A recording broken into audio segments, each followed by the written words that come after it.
প্লেনিংতে কৰিছে, আপছো ইনভলভ আছে, পিপলো ইনভলভ আছে। ইয়াৰ ওপৰত আমাৰ কুৱেৰি হ'ব। যেতিয়া নিজে শাসন কৰিব তেতিয়া আৰু বড়োলেণ্ড নাই, কি নাই চব পাহৰি যায়। এতিয়া আপছোৱে মানে দিশহাৰা হৈছে বস্তুটো, মানে এতিয়াতো ক্ষমতা নাই, আমি কি কৰিম। এইটো জাজমেণ্ট হোৱাৰ পিছত কাক এৰেষ্ট কৰিব লাগে নালাগে সেইটো আইনে দায়িত্ব ল'ব, আইনে কাম কৰিব, আমাৰ ক'ব লগা একো নাই। মিউনিচিপাল বৰ্ড এইটো নতুনকৈ কি ক'ম আমি, নতুনকৈ আমি বৰমা মিউনিচিপালিটি কমিটি আমি পাবলৈ সক্ষম হৈছে। বৰমা, মচলপুৰ আৰু এনেকুৱা আছে, টংলা পাইছোঁ আমি, আৰু খালেগাঁও এনেকুৱা নতুনকৈ 4-5টা টাউন কমিটি আমি পাবলৈ সক্ষম হৈছে। তো আজি মই প্ৰথম বৰমা মিউনিচিপাল যিটো কমিটি ইয়াৰ অফিচত মই সোমাইছোঁ, আৰু মই কৈছোঁ যে আমাৰ ৰজনী পাটোৱাৰী ডাঙৰীয়া আছে, ইয়াৰ আপাতত চেয়াৰমেন হিচাপে দায়িত্ব লৈছে, আৰু 9টা ৱাৰ্ডৰ মেম্বাৰসকলৰ লগত মই কথা পাতিছোঁ যে আপোনালোকে যিহেতু এই বছৰৰ পৰা স্বীকৃতি পাইছে টাউন কমিটি হিচাপে, ইয়াৰ গোটেই চব জাতি জনগোষ্ঠীৰ লগত বা চব ইনষ্টিটিউশ্যনৰ লগত কথা পাতি পেলাই মাষ্টাৰ প্লেন বনাব লাগে। 100 যায় 200 যায় আমি প্ৰভাইড কৰিম ইয়াৰ কাৰণে, হয়তো বেছিও যাব পাৰে। যেনিবা আমি কৈছোঁ এই বৰমাত মিউনিচিপাল বৰ্ডৰ আণ্ডাৰত কলেজ আছে, স্কুল আছে, মন্দিৰ আছে, মছজিদ আছে, বা ব্লক অফিচ আছে, বা মাৰ্কেট আছে, এইবিলাক গোটেই কমিটি সকলৰ লগত মাতি পেলাই আলোচনা কৰি ক'ত কি লাগে নালাগে, ট্ৰেইনটো কেনেকুৱা যাব, ৰাস্তাটো কেনেকুৱা যাব, স্কুলৰ কি অৱস্থা, বা মাৰ্কেট ছেটৰ কি অৱস্থা, মন্দিৰৰ কি অৱস্থা, মছজিদৰ কি অৱস্থা, গীৰ্জাৰ কি অৱস্থা, এইবিলাক গোটেই আলোচনা কৰি পেলাই মাষ্টাৰ প্লেন কৰক বুলি মই আজি চেয়াৰমেন ডাঙৰীয়াক মই অনুৰোধ মানে কৈ দিছোঁ যে ইহঁতে অতি সোনকালে মুঠতে উইদিন এ মাহ ডিচেম্বৰৰ ভিতৰত এই মাষ্টাৰ প্লেনৰ প্ৰজেক্টটো আমাক দিব লাগিব, কনচালটেণ্ট লৈ পেলাই। মুঠতে যিমান যায় আৰু কি 100 যাব পাৰে, 200 যাব পাৰে, মুঠতে মাষ্টাৰ প্লেনত সেই প্ৰজেক্টটো হ'ব লাগিব। ড্ৰেইন কোনফালে যাব, এটা স্কুলৰ ড্ৰেইন কোনফালে যাব, এটা মাৰ্কেটৰ ড্ৰেইন কোনফালে যাব, ৰাস্তা ক'ত ক'ত লাগে, কেনেকৈ, মন্দিৰ আছে মন্দিৰৰ অৱস্থা কি, মছজিদ আছে মছজিদৰ অৱস্থা কি, এইবিলাক গোটেই, বা গীৰ্জা আছে গীৰ্জাৰ অৱস্থা কি, এইবিলাক গোটেই আপুনি শাসন ঘৰৰ আহিয়ে আপুনি আচলতে এই টাউন কমিটি গঠন কৰিলে, লগতে আধাৰগিলাও স্থাপন কৰিলে প্ৰথমবাৰ, আৰু আমাৰ আৰু হৈ আছে, মেলা আছে। কৰিব ইচ্ছা থাকিলে চব কৰিব পাৰে, কৰিব ইচ্ছা নাথাকিলে আজি মচলপুৰ আৰু বৰমা আপুনি প্ৰথমবাৰ আহিয়ে কৰিলে আজি আৰামছে, আৰু কৰিব লগা বহুত আছে।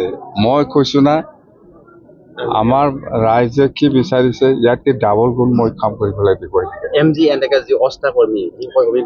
এইটো আলোচনা হৈছে, মুঠতে এইটো সমাধান কৰিব পৰা সমস্যা আমি সমাধান কৰিম। আপুনি ইলেকশ্যন আগত এটা কথা কৈছিলে যে BPL FC সদায় আপোনাক সন্তুষ্ট দিয়ে, এইবাৰ যিটো ঘটনা কৰিলে সেই তেনেকুৱা কাম কৰিছে বুলি ভাবে নেকি? এইটোতো সেইদিনা যিটো ঘটনা হৈছে সেইটোতো প্লেনিংতে কৰিছে, আপছো ইনভলভ আছে, পিপলো ইনভলভ আছে। ইয়াৰ ওপৰত আমাৰ কুৱেৰি হ'ব, কমিশ্যন বহাব, আচলতে ক'ত পৰা কেনেকৈ সেইটো কোনে ইনষ্টিগেট কৰিছে, প্লেনিংটো কেনেকৈ কৰিছে, সেইবিলাক চব আউট হৈ যাব।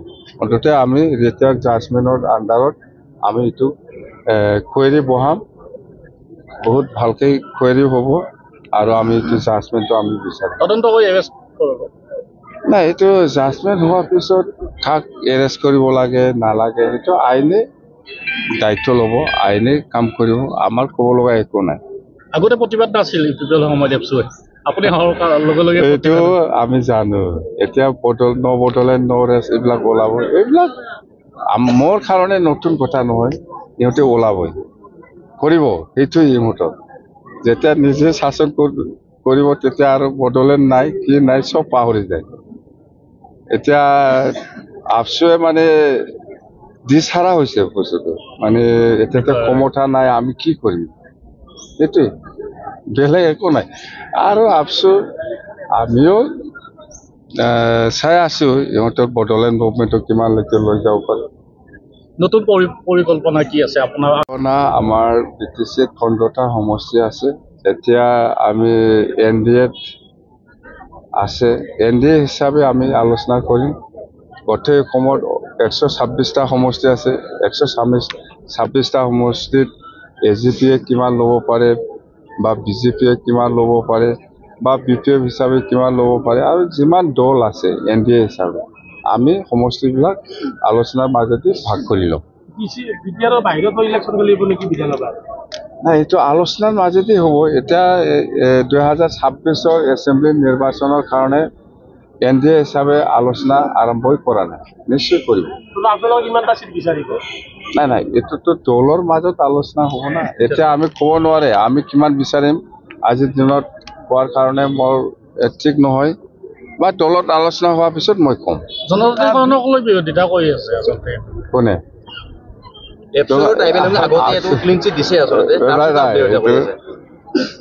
এইটোতো আমি কি ক'ম, এইটো আস্তিকে ওলাই যাব। ট্ৰাইবেল সংঘ হওক বা আপচু হওক বা UPPL হওক, চৰকাৰৰ লগত আলোচনা কৰি কি ছিগনেল দিছে দিয়া নাই এইটো গোটেই লাহে লাহে চবে পাব্লিকে গম পাই যাব।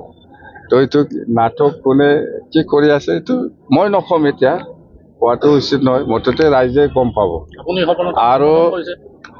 আৰু আমি কম অসমত কিবা একটা সমস্যা আছে, এইটো সমাধান যদি কৰিব লাগে আজিৰ দিনত আমাৰ অসমৰ মুখ্যমন্ত্ৰী শ্ৰীযুত ডক্টৰ হিমন্ত বিশ্ব শৰ্মা ডাঙৰীয়া অকলে নকৰে।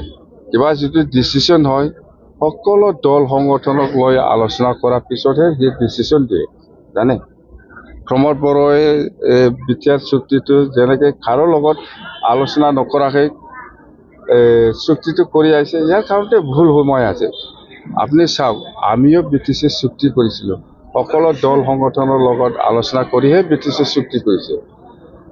মই ভাবোঁ এই জনজাতিকৰণৰ ক্ষেত্ৰত আমাৰ অসমৰ মুখ্যমন্ত্ৰী ডাঙৰীয়াও অসমৰ যিমান দল সংগঠন আছে, ট্ৰাইবেল হওক নন ট্ৰাইবেল হওক, কোনোবা অসমীয়া হওক, কোনোবা ৰাজবংশী হওক, কোনোবা গাৰো ৰাভা, কোনোবা নাথযোগী, সব দল সংগঠনত আলোচনা কৰাৰ পিছতহে এই জনজাতিকৰণত কি কৰাটো উচিত সেইটো নিশ্চয় আনইনমাছ ডিচিশ্যনত আহিছে। মই যিমান দূৰ জানো বা যিমান মোৰ লগত কিন্তু আলোচনা হোৱা নাই এতিয়ালৈকে। ইতিমধ্যে আপোনাক কৈ আছে যে NOC দিয়া বুলি কৈ আছে তেখেতসকলে। NOC আমাৰ 2016 চনতো দিয়া। আমি কি দিছে, কোচ ৰাজবংশী আৰু আদিবাসীসকলক জনজাতিকৰণৰ ক্ষেত্ৰত আমাৰ কোনো অবজেকশ্যন নাই, এক্সিষ্টিং ট্ৰাইবেলটো একো হ'ব নালাগে। এইটোতো 2016 কথা।